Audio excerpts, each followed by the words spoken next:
Okie dokie, hi, hello, welcome back, Alexandrian Codex. I swear to God, this is the last one for today. I am fucking tired and brain dead, but I wanted to get these done. I keep on making notes like, oh, do this tomorrow. I'm like, yeah, I could do that in like another hour or two, and then I do one more thing, and then one more thing, and then one more thing. So I'm gonna talk about wars in the Pacific Northwest. Now, there was a list of like 3, 6, 9 that I could have done, but I cut it down to 4. Basically, they get redundant after a while, and I'm already adding a lot of new events. I don't want to spam the player. These are 4 pretty major ones, and they cover more or less other conflicts. So we have the Cayuse and Rogue River Wars, covering conflicts in Oregon. It's pretty typical. None of these will have militancy associated with them. These are just going to be pop hits for the outcome of the wars. None of these, well, the Snake War was actually pretty big, but all told, none of these are that big. None of these are contingent on any of the others. You don't have to make decisions. Yeah, Yakima War covers the Puget Sound War, Yakima War, and one more in Washington. Can't remember what it is. Walla Walla? I don't remember. It's not super important. The Snake War covers the Shoshone mostly, and the Snake River Basin, which is this river. This is the Snake River.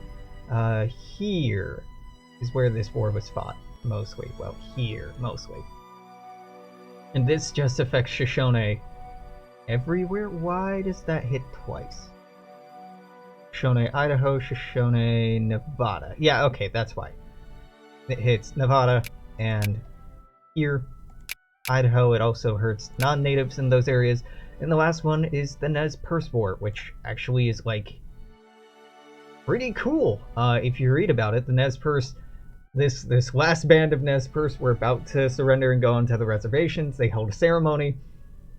Part of this warrior ceremony was warriors would ride horseback around a village telling of their accomplishments. An old warrior called out 4 of the younger warriors for having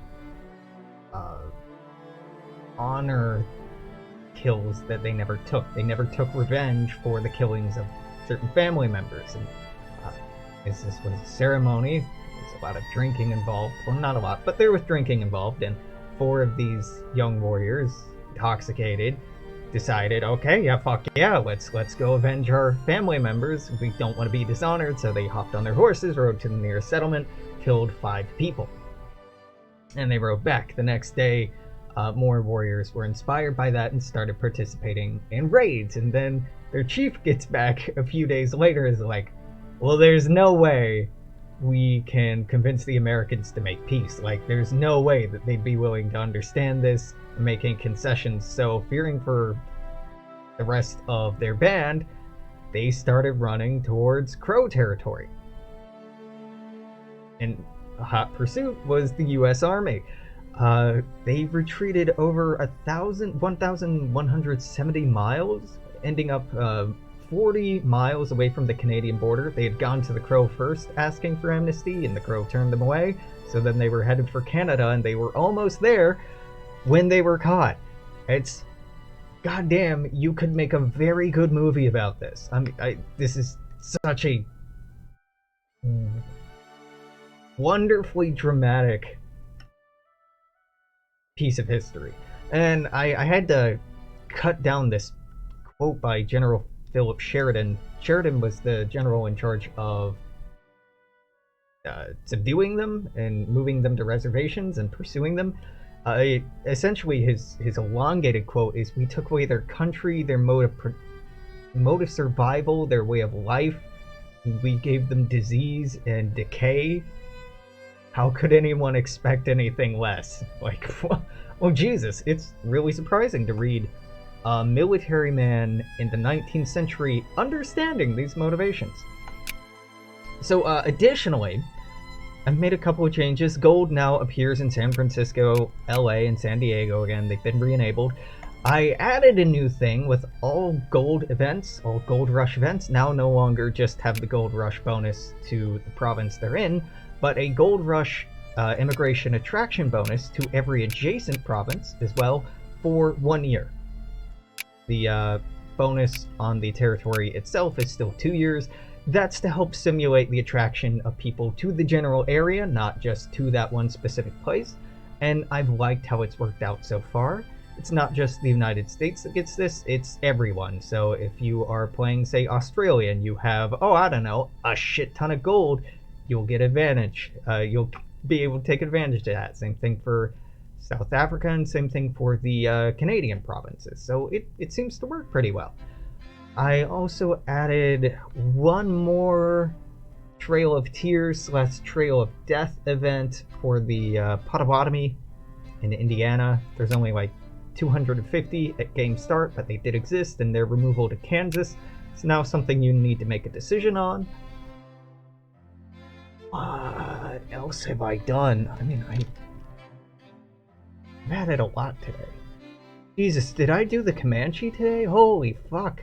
Yeah, I did. Okay, I did the Comanche today, I did the Indian Removal Act, I did the Pacific Northwest Wars, and I had to figure out how the fuck to get gold to spread to adjacent territories. I was trying really hard to code it so that when one province in a state gets a gold event, every province in the state gets the gold rush modifier. But I couldn't, and I'm not sure why it wasn't working. Basically, it's not worth getting into. There's probably a way to do it. I couldn't figure out how to do it. There isn't, in so much as I'm aware, insofar as I'm aware, there's not a scope that says every state or every province and state.